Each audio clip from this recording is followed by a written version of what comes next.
चींटीगढ़ वीरा चींटी की कहानी एपिसोड 3 दूसरा संकट, लाल दीमक का हमला।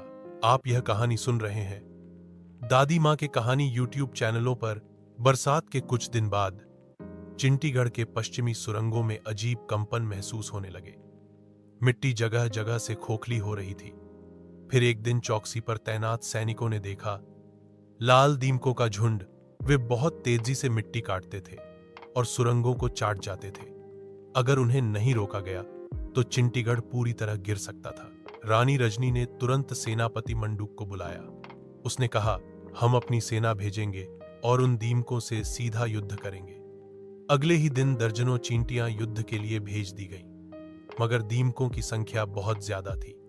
वे जमीन के अंदर से भी वार करते और सैनिकों को अपने रासायनिक काट से घायल कर देते। कई सैनिक मारे गए और सुरंगों में डर का माहौल फैल गया। तभी वीरा के दिमाग की लाइट जली। तभी वीरा सामने आई। उसने कहा, दीमक ताकत से नहीं, चालाकी से हारते हैं। हमें उनकी कमजोरी का फायदा उठाना होगा।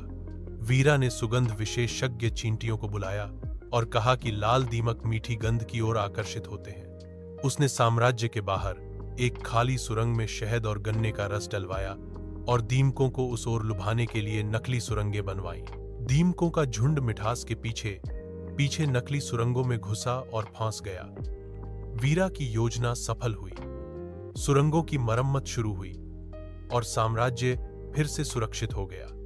लेकिन जब सभा में रानी ने पूछा कि किसने योजना बनाई, तो मंडूक ने कहा, मेरे आदेश से सुरंग में मिठास डाली गई थी। सभा ने ताली बजाई और सभी के चेहरे पर मुस्कान थी। इसी के साथ मंडूक ने वीर के साथ फिर चल किया।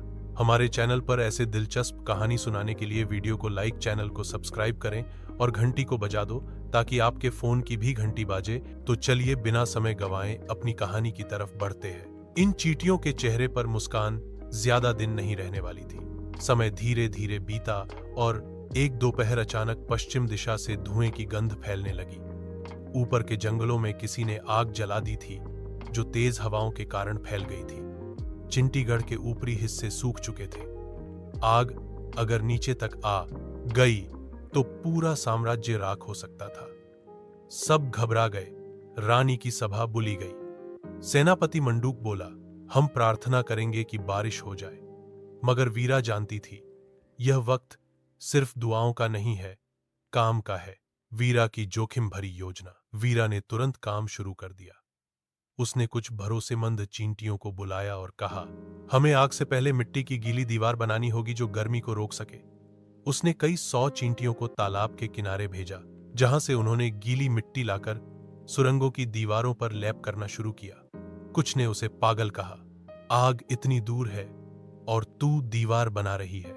लेकिन वीरा डटी रही। अगली सुबह आग जंगल से होकर जमीन की गहराई की ओर बढ़ने लगी।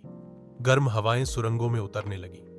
रानी और मंडूक ने क्या होते हैं इवैक्यूएशन निकासी का आदेश दे दिया।